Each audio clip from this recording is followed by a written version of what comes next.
how to get there. So actually, I consider myself very lucky. I know a lot of people, including my brother, na medyo nahirapan siya to find what he wants to do in life or what his passion or purpose is. And ako, from the very beginning, when I was, I think 7 pa lang or 8, I knew what I wanted already. And parang after a while, dun lang nagiging klaro why I am here, why I am placed in this kind of position. Ngayon parang it's time to give back na, diba? So, yeah, parang mas may deeper purpose. Parang feeling ko is bigger than you, bigger than me, bigger than all of us. So that's what I learned for being here. Well, my question then to you, Ate Bea, is since you knew from a very young age what you wanted to do, I'm just checking that you can still hear me because you've frozen. Ate Bea? Are you there? Ayan. Okay, good. No, so my question to you then is, you knew what you wanted to do at a very young age, and you achieved it at a very young age as well. So was there a case of, parang pwede natin sabihin, identity crisis? Like, okay, I've achieved what I wanted. Where do I go from here? Did you ever have that or experience that? Yes, actually twice. I experienced it twice. Tell us about it. Yeah, this was before One More Chance. I wanted to quit. I wanted that project to be my last.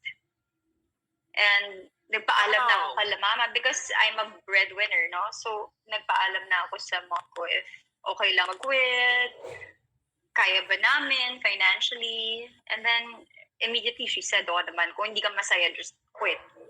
So, I was beginning to get ready for that transition, to be normal again, to be ordinary. Until, I stumbled upon this character, Basha. And then, she actually began to teach me how to fall in love with craft again. And this time, mas siguro on a deeper level, hindi na siya yung surface na artista ka lang. Like, I really fell in love with acting. And ang ganda pa, kasi yung pinagdadaanan ng character na yun, nasa crossroads siya ng career niya in love life. So, parang art in his life, I was going through that also at that time. Although, as younger, noong time na I was 19, and Basha, noong time na yun, I think, yung character niya was 25, 26. Yeah. But since I started working early, parang nasa same space kami, same place in our lives.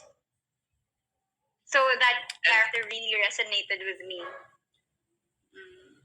And there's two parts to that story as well. There's another actor, another component to that. And I've always been fascinated. And I have a question I'll ask later on that I've asked, I think, 2 other guests, or actually 3 other guests in 2 different episodes that I want to ask you as well, but I'll say that for later. But in that specific movie, you had Sir John Lloyd with you. Sir John, sorry, I've never met him before, so I've never had that honor. So hopefully one day I can call him a kuya, or maybe at that point a tito. I don't know. But can you answer this question? A lot of people, this came up so much when people found out that that you're coming on the show. They wanted to ask, like, who is John Lloyd Cruz to you? He is so many things to me. I can't seem to pick a specific word to describe him to me. No, siguro lang. Nasabi ko na to sa interview ko with G3 recently. He's my constant. He's been there for me for 20 years of my life. So more than half my life, nandyan siya. So, and I'll be doing a project with him again this June. So, hindi siya nawawala. So, he's my constant. So, wait, I was just surprised by that. I didn't know that there would be another, especially in the midst of the pandemic. That's a very, very big thing. Is there anything that you could tell us about this project? It will be, hello? Yan. Dito hello? Ako. Yeah. Yan. It will be directed by Kathy Garcia Molina and written by Carmi Raimundo. So it's going to be like a reunion of that one more chance group. But it's not gonna be the same cast. It's going to be a different story. It's actually a good one. It's a story about redemption. Ganda siya. Second chances. Well, my gosh, looking forward. We're looking forward to that as well. Hopefully, we get to see that. You even had Kinakabahan this. ako. Why are you nervous? Si Eden kasi, well, I call him Eden Lloyd.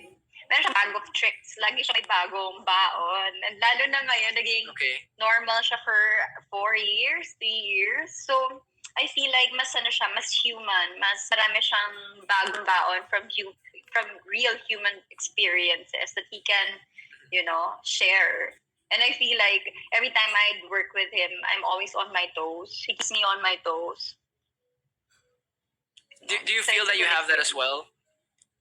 You mentioned that he got in touch or had got those experience that was in touch with the human life or the normal life. Do you feel that you have that as well? Mga bag of tricks. I try to. Well, I try to. Syempre, that's our job, di ba? You have to be in touch with, yung human side of you. Hindi lang yung artista. Kasi sometimes we get caught up with the persona, Bea or Edward or yung parang whole glamorous side show business. But if you think about it, that's not really our job. Hindi naman talaga yun. It's just, parang yung embellishment lang. So the real work starts from, parang getting in touch with who you are, your core, your experiences, the pains, the joys that you have. So yun. To be human is actually a job here in the industry. Para sa mga nanonood. To be human. And it's the hardest thing to do. To do honestly. It's also and very, let me very correct tough. you, not only in this business, but everywhere. Oh, that's true. These days. That's true. That's a word for someone out there watching. But to go back to you, of course, we're on the topic of acting because there's so many people. Sending their virtual gifts. I know you might not be that familiar with Go, but so many people are sending things, and we'll get to them in just a second. But before we get to that, I just want to ask a little bit about your acting journey because when we worked together, so First Love in Canada, I had so many things I wanted to ask you, pero parang hindi appropriate yung grilling or roasting session sa set. So this is the time. I've waited a couple of years since then. Pero was there ever times, and I'm sure there were, where you really struggled on set? Like, you couldn't cry? Yeah. That's the most common question in the industry as you're an actor. Like, what do you do if you can't cry? Alam, before kapag crime scene, talagang kinakabahan ako. And I remember my first show was with Lorna Tolentino. She was the star of the show. It was called Kay Tagal Kang Hinintay. So, sa book 1, I'm supposed to be this parang stepdaughter of hers na hindi makamove on sa death ng mom ko. And then sinisisi ko sa kanya. And then, first scene ko with her, just the two of us. Ito yung parang highlight ko na. Kasi subplot lang naman, parang extra lang ako, diba? So, sa isang week ng script, maswerte ka na merong highlight na isang eksena, alam mo yun. Parang, inaano mo yun, parang nilook forward mo siya, and you get nervous, you memorize your lines over and over kahit na ang ikli lang naman, di ba? Somehow you still forget it, di ba? Kasi it matters to you. And so, yung eksena, parang natutulog muna ako at first and then she enters the room, sees all my paintings, and then magigising ako, and then magpa-flashback. So, pause muna. Di ba nagpa-pause tayo pag sinabi ng director na, okay, may flashback. So, makikita lang sa mata mo yung nagpa-flashback when my mom died, and then she didn't care, blah, blah, blah, blah, blah. And then, dapat, pag snap back to reality, or snap back to present, dapat umiiyak na ako. Tapos umiiyak din siya for seeing me like that. And then, parang meron akong whole, parang 3-4 lines kasi medyo weird yung character.